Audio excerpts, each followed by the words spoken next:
You're in the red. Opossum.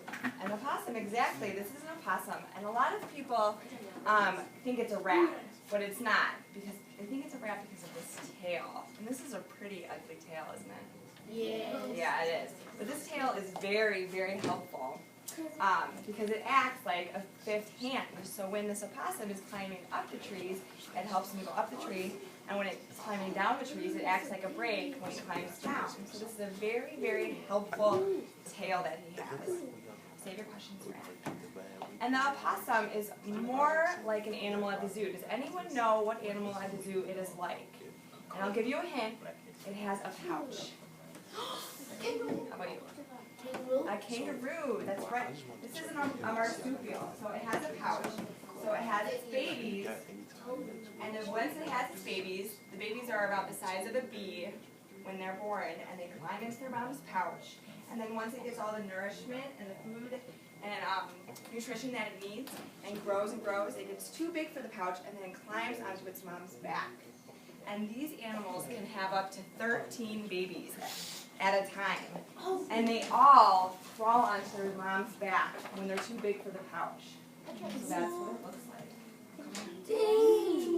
Isn't that crazy? Can you see?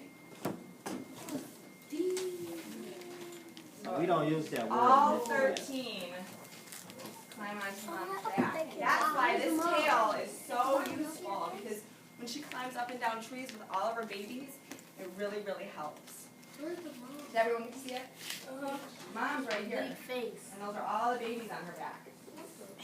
I got a question. And these animals, let's save our question to the very end, okay? Once we're done with them. Another really cool thing about this animal is it's been around since T-Rex. So it's been around since the dinosaurs. And the reason why it's so successful is because it has so many babies, and it also eats pretty much anything. It's kind of like the skunk and the raccoon, right? It eats pretty much anything. So that's why it's so successful. And this animal has a pretty funny nickname. It's called the grinner. Can anyone tell me why they think it's called the grinner? Does it eat a lot? Not quite.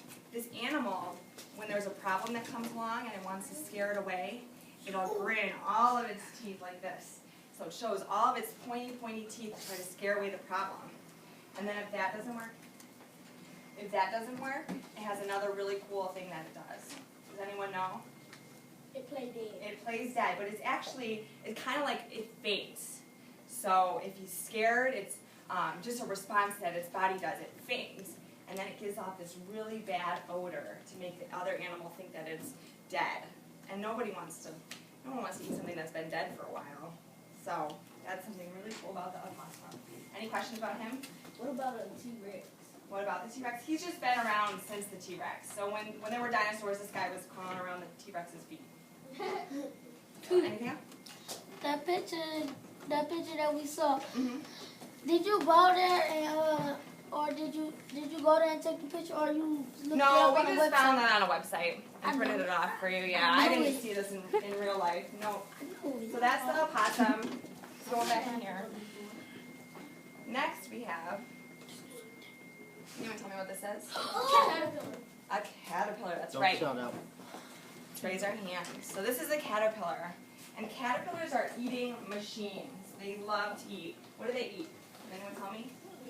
They eat leaves. In the morning they wake up and they eat leaves. At lunchtime they eat leaves. At dinner time they eat leaves. In the evening they eat leaves. What do they do at night? They sleep at night. So, but these caterpillars eat specific types of leaves. So each different caterpillar eats a different kind of leaf. So what happens after caterpillars eat? What's the next stage? They turn into a cocoon or a chrysalis. So they turn into a cocoon and a chrysalis, and then what happens? They have to wait until they form, and then they come out to a butterfly. Yeah, they come out into a butterfly. So these butterflies are very, very smart because they lay their eggs on the leaves that their caterpillars are going to eat, that their babies are going to eat. So it's very, very important that if you see a caterpillar on the ground, that you leave him there and not take him home, because you don't really know what specific leaf he eats, and if he doesn't get the right leaf to eat, he can die. So it's best to just leave them where they are and observe them in their natural habitat. So that's our butterfly. Pretty cool, huh? And they love flowers. Butterflies love flowers. So if you want to see butterflies in your backyard, they love their favorite color is red too. So they love red flowers. Roses. Roses, yeah. Any questions about the butterfly? We got caught a butterfly before and we left it in the bottle and Raymond second threw it away and they turned into butterflies and they flew out in the dumpster. You flew around in the dumpster. About when it's a caliper, about when then they turn to cocoons or crystals, you gotta be like wait 10 days or 10 weeks until they hatch open and then fly away. I'm not sure exactly, that's right, I'm not sure exactly how long it takes for them to be in the chrysalis. You'd have to go look that up, but that's right, they do. It takes a little while for them to turn into a butterfly.